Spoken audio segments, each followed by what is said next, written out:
وہ کیا کہا تھا کسی نے کہ 5 اسٹار ہوٹلوں میں کھانا کھانے میں وہ لذت کہاں جو چولہے پر بیٹھ کے ماں کے ہاتھوں سے پکی ہوئی چپاتیاں کھانے میں آتا ہے۔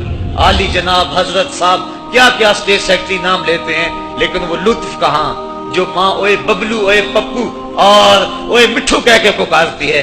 جو مٹھاس ان لفظوں کے اندر ہے وہ بڑے اور بھاری اور بھرکم الفاظ اور خطابات کے اندر کہاں ہے؟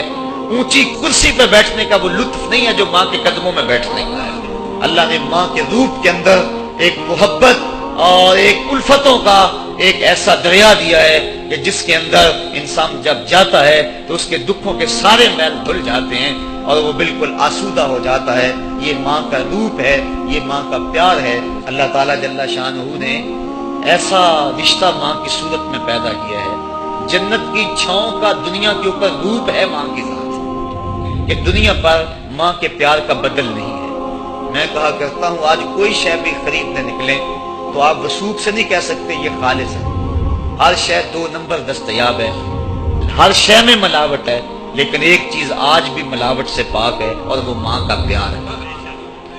ماں کی محبت آج بھی کھری ہے اور آج بھی اس میں کوئی ملاوٹ نہیں تھی۔ بچہ بوڑھا بھی ہو جائے لیکن ماں کے لیے وہ بچہ ہوتا ہے، ماں کی دعائیں اسی طرح اس کے لیے ہوتی ہیں، اور بچہ آغوش مادر میں آ کر پھر طفل سادہ رہ جاتا ہے۔ یہ ماں کا پیار اور ماں کی محبتیں۔ ایک شاعر نے ماں کی محبت کا نقشہ کھینچتے ہوئے کیا خوبصورت بات کہی۔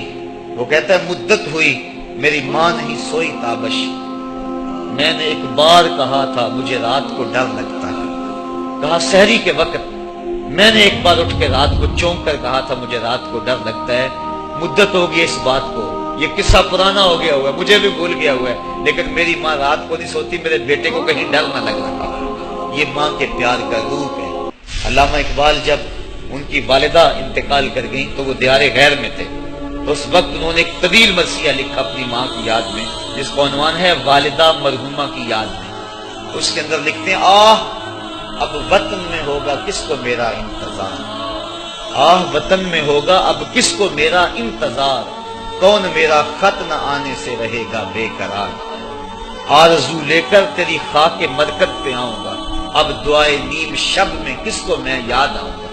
کون پچھلے پہر اٹھ کے دعا کرے؟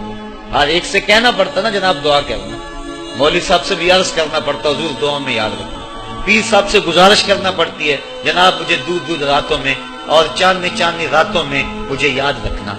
حاجی کو معتمر کو کہنا پڑتا جناب دیار حرم میں جا رہے ہو اور دیار حبیب میں جا رہے ہو وہاں مجھے دعاؤں میں یاد رکھنا، سین حرم میں بھی اور جالی کے سامنے بھی ہر ایک کو کہنا پڑتا ہے کہ مجھے دعاؤں میں یاد رکھنا۔ کبھی ماں کو بھی کہنا پڑا ہے کہ اپنی دعاؤں میں یاد رکھنا۔ ماں کے ہاتھ ویسے اٹھے رہتے ہیں اور جب ماں کے ہاتھ اٹھ جائیں اجابت کے سارے دروازے کھل جاتے ہیں۔ میں نے پڑھا کتب حدیث میں جو دعائیں رد نہیں ہوتی ان میں سے ایک ماں کی دعا ہے۔ جب ماں ہاتھ اٹھا دے تو جنت کے سارے دروازے کھل جاتے ہیں، اور یہ لازمی نہیں ہے کہ ماں رابعہ بصریہ ہو تو پھر ہی اس کی دعا قبول ہوتی ہے۔